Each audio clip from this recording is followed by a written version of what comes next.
Okay, today doing one on high voltage power supplies, especially on the capacitor bank. So anyway, this is out of a Drake L4B original cap bank. Somebody replaced the diode string with a single encase diode string. This has many diodes, kind of similar to this, but they're all in one case. They're strung together in one assembly. And this is the upgrade board I'm going to put into Drake. But I didn't want to start with the Drake. I was going to start with this that Raider that I just did that glitched at the end.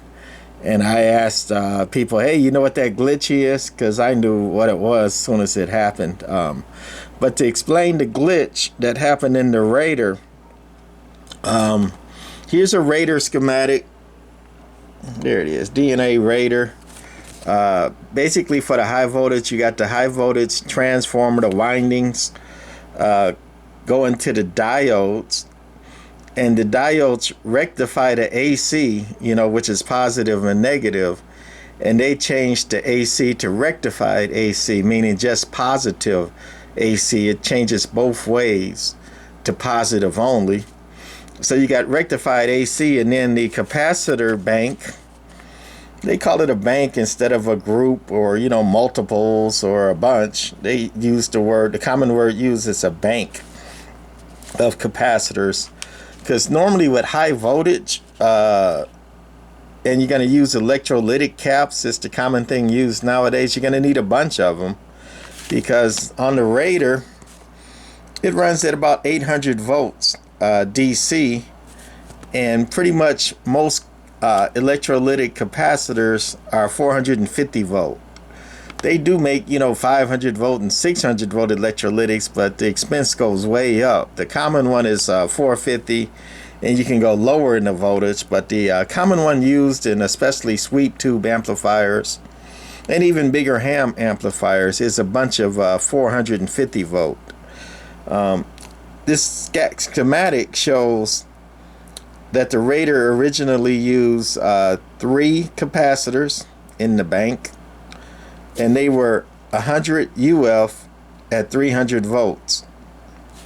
So these are in series, meaning the voltage either adds or multiplies. So 300 volts times 3 is 900 volts. So that gives it a slim safety margin. I should have looked that up, of 800 volts versus 900 volts. That's probably a little over 10%. Trying to do math in my head as I run my mouth, but anyway, normally I like to use a 20% or more safety factor as far as the voltage, because you don't want to run a capacitor or any component at the peak of its rating. It's like having a tire that's rated at let's say 1,000 pounds per tire of weight, and you're going to run 1,000 pounds of weight in the tire. It's like, that's just not the most durable and safe way to do it. It's the same with voltage ratings of these capacitors. You want to have like a 20% safety factor. But what I did in the Raider is I went cheap. Even though the voltage is at 800 volts in the Raider, I used 2 450 volts capacitors, not 3. I used 2, so I still had a 900 volt rating. But one thing to be aware of is that modern capacitors, they kind of rate the volts by peak volts, where in old days they use voltage ratings of working volts.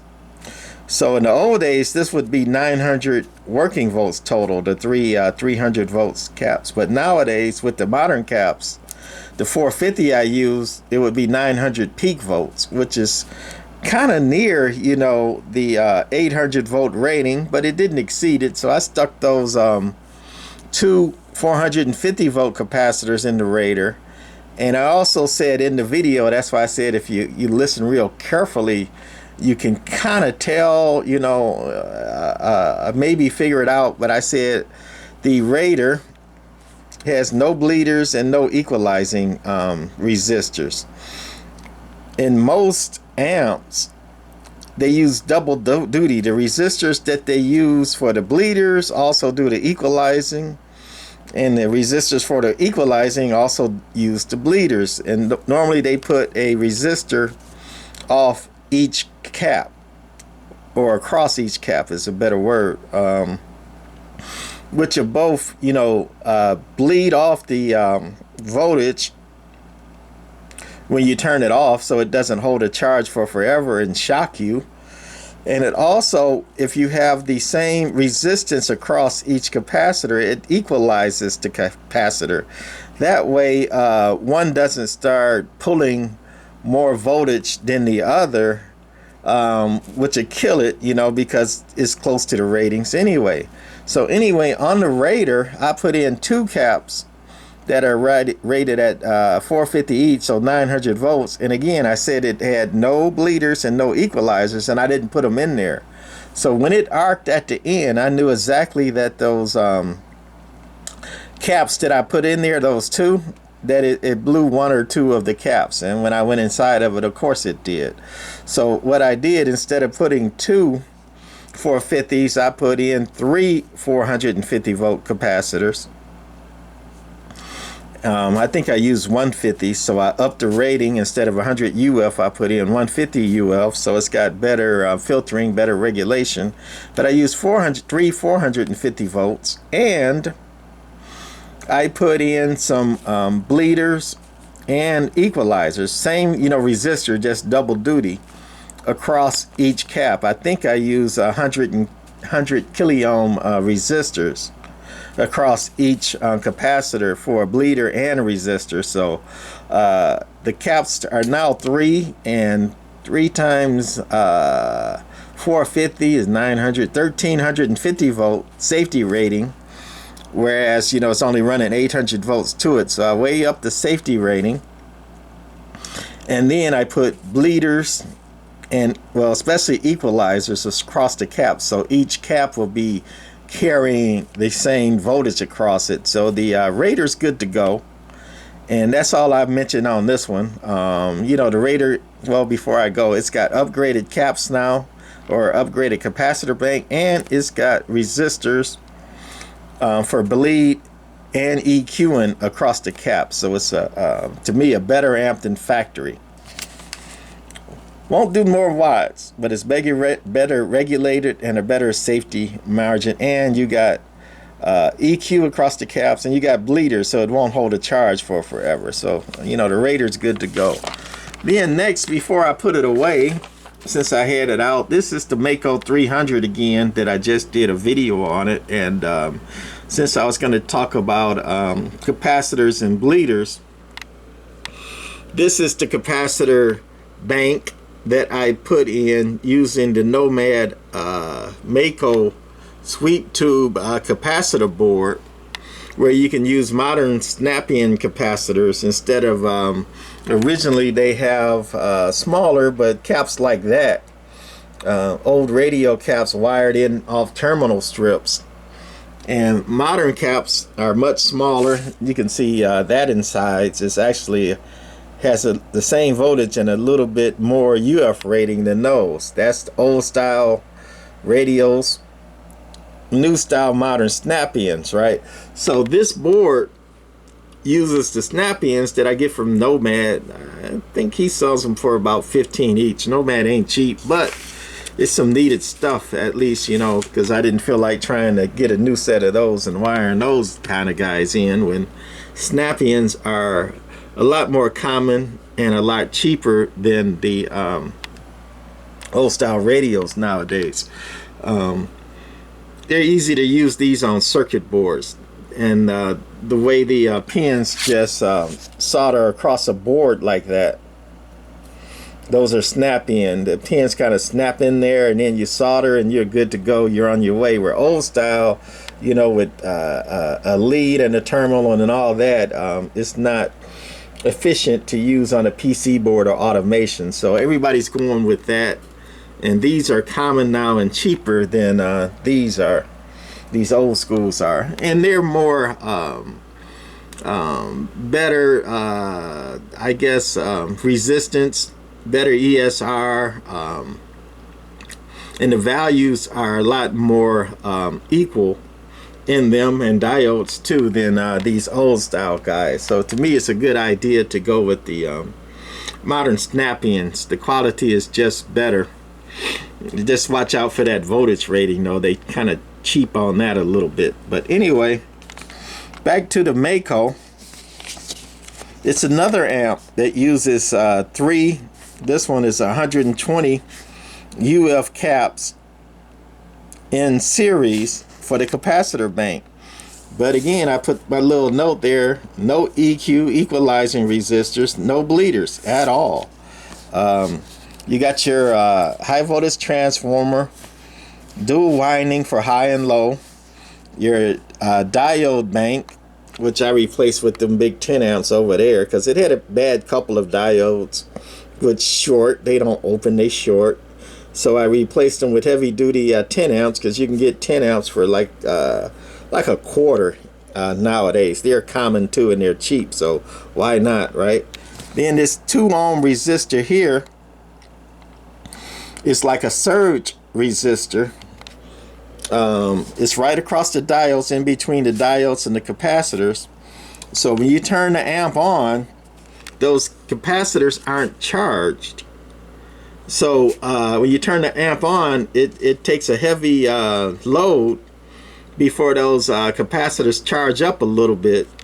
And that little 2 ohm 10 watt resistor right there across the diodes, that takes that surge hit until the capacitors charge up. I call it a poor man's soft start. In bigger amps, they have a similar resistor, but then they use a relay. After a few cycles, the relay kicks in and bypasses that surge resistor in bigger amps. But in smaller amps like, you know, this and CB sweep tube amps, they don't pull as much as, you know, a much bigger amp. So you could they just leave the surge resistor in line all the time. Also, that resistor can pull double duty as a glitch resistor. If the surge is too much, it'll knock out the resistor and hopefully save the diodes.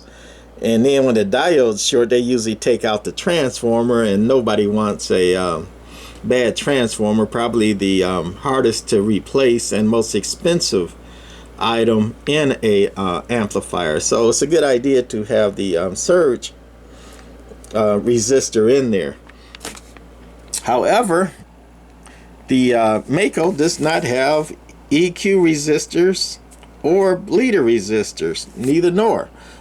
So with the Nomad board, it's got a space to install the EQ resistors on the board. So I added some equalizing and bleeder resistors in there, double duty.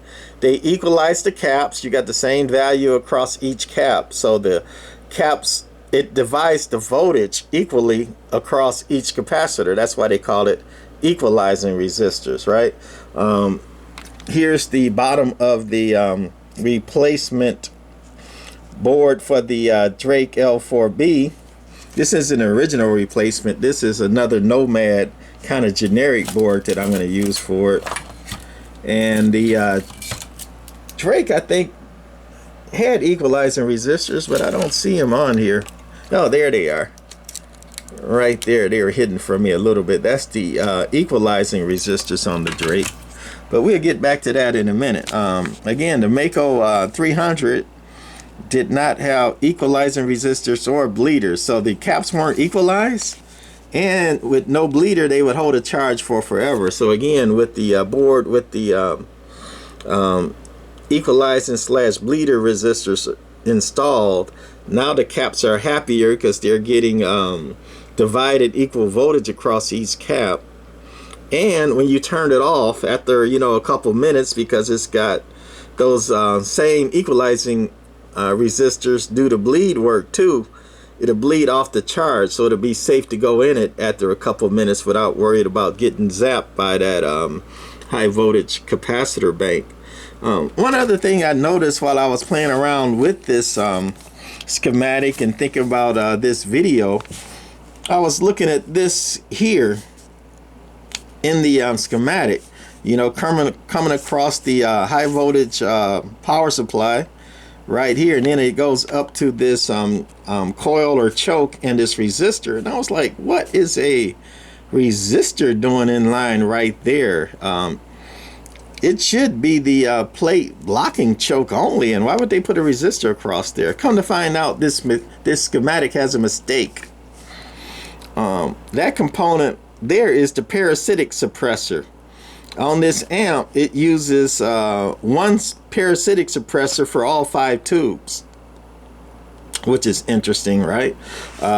When I made the video on it on the front, I said I modded it some, but I didn't say what it was. The mod was, let's see if I can turn it. I put a parasitic across each tube. Kind of looks funky in there.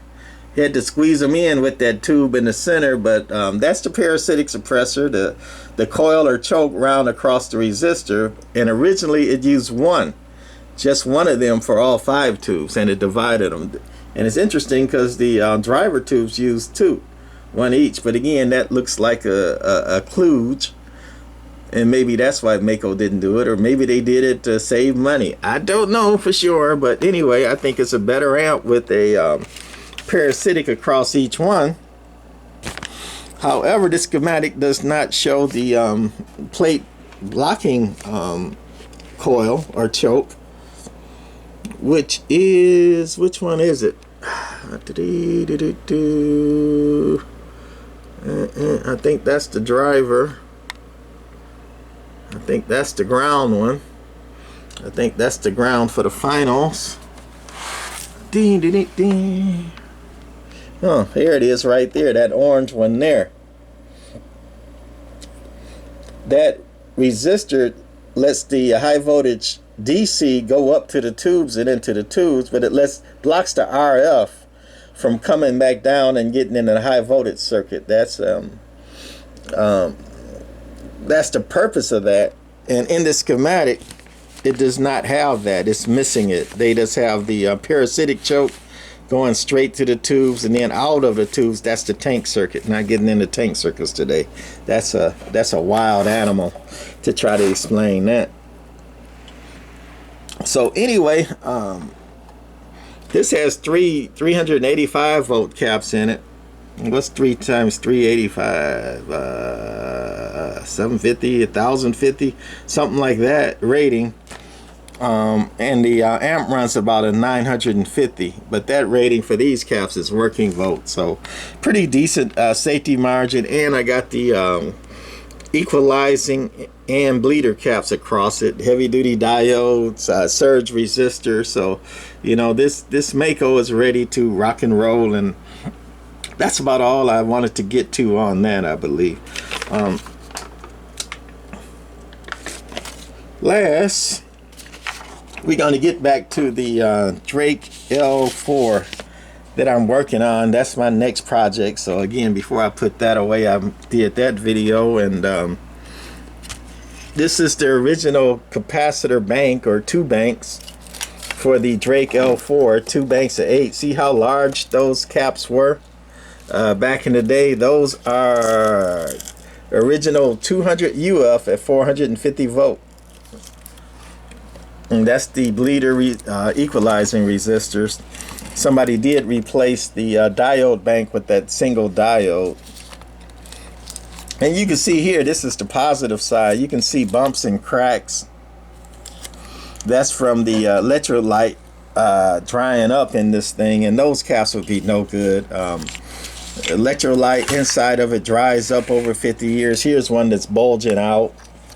And people plug in and try to use these old amps with the original caps. Bad idea, bad idea. If you ever have one explode or go bang, sounds like a shotgun go off, and it stinks up the place. You'll know that one when it happens. I always replace the capacitor bank on these old amps before you fire them up, the high voltage especially. And here's again a Nomad board. Wish I had a kickback from Nomad as much as I try to sell him, but anyway, it's not that. It's like he makes stuff that I could use and hard to find. Harbach actually makes it too, but Harbach was sold out of the Drake board, so I'm gonna already reconfigured this Nomad board to use in place of the Drake. It's got the uses a voltage doubler, so I got the diode bank, 6 on top, 6 underneath, the equalizing resistors, and then these caps are 450 volt at 220 UF, 8 of them, whereas the original, you know, looking at the sides, were 450 volt 200 UF. So it's a little bit more capacitance in these, and that uses 8, this uses 8, and then I upgraded the diodes with it.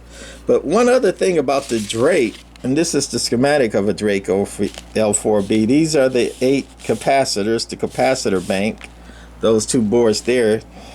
Here is the equalizing resistors right here across the each cap. And then over here on the output side of the high voltage, it has a resistor. Since this resistor is on the output side of the caps, it's not a surge resistor. It is a glitch resistor. A surge would catch the surge going into the caps. Okay, so it'd be on the other side of that. A glitch resistor would catch a short in the amp.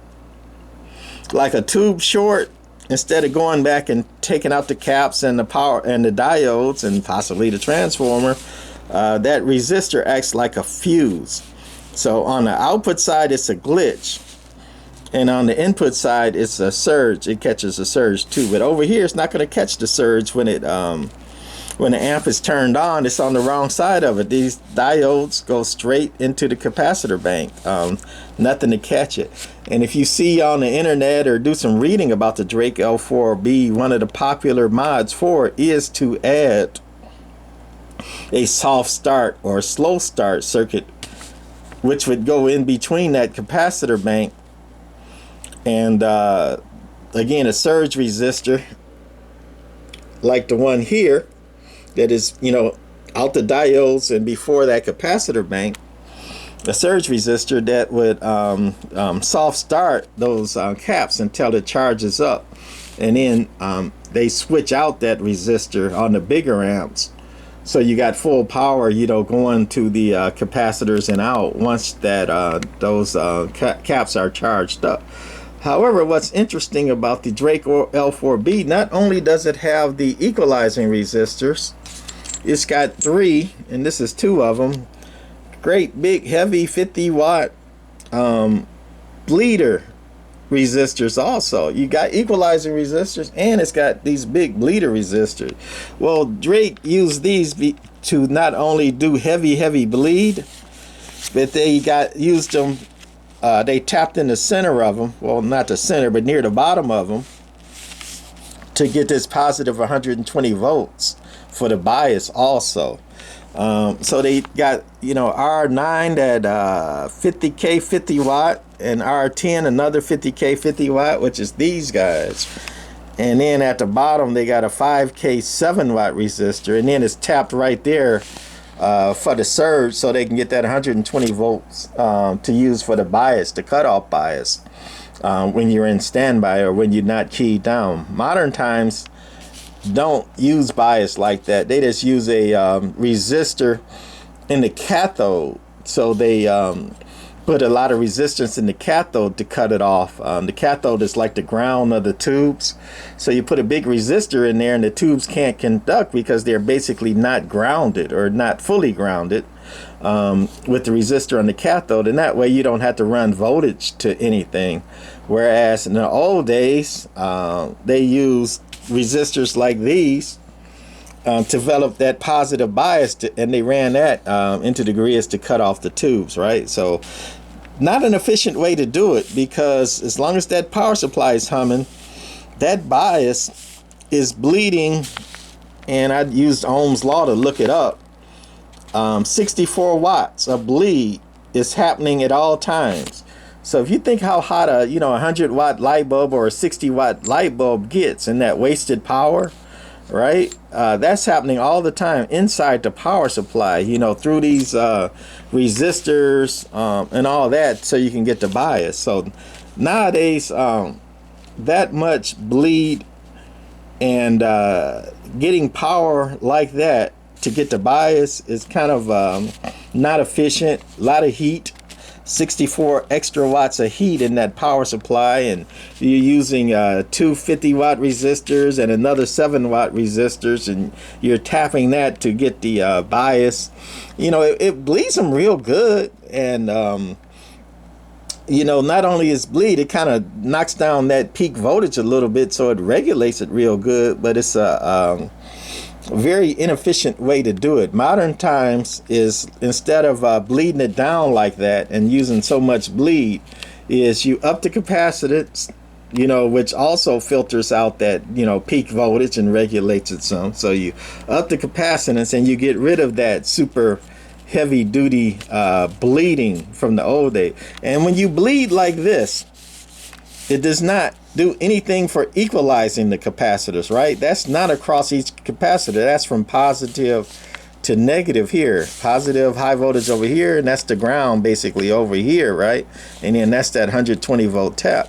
It's not equalizing the voltage across each cap. To equalize, you got to have a resistor across each cap like that. That's to equalize. And that's why I say nowadays they use double duty. That also equalize and bleeds and helps with the regulation, and they nowadays most amps get rid of that heavy duty bleeding, especially to get an extra voltage from the high voltage. So you're connected to the 2600 volts DC here, and you use all that resistance to drop that voltage down to 120 volts, and you send that into the amp.